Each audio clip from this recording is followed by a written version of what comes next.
Rodney Clavell had been on a collision course with police since a dramatic shootout in the Adelaide Hills a decade ago. It was the beginning of a downward spiral. He was a Christian family man who became the state's most wanted.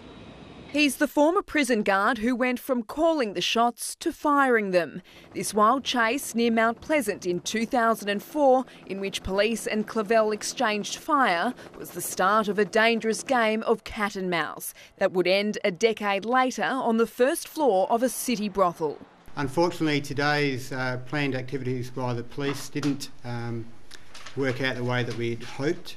Clavell was jailed for 4 years for the Hills shootout, but in reality it was the beginning of the end. In 2008 he was involved in a riot at Port Augusta Prison. Then 2 years later he was again a fugitive after breaching bail.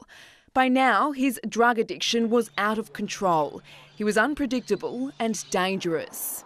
Members of the public are warned that Clavell has a history of violence, is potentially dangerous and should not be approached. After a short jail stint, Clavell was back to his old tricks. In 2011, he again breached bail until his time on the run came to a crashing end in a stolen car at North Haven. His release earlier this year put police on high alert, and with good reason. Detectives discovered he had guns and knew he was prepared to use them. It's dangerous and there's no other way to put it. There's no padding to this. The manhunt led police to 80 properties over the past 2 weeks, from the foothills to Mile End and Salisbury in the north.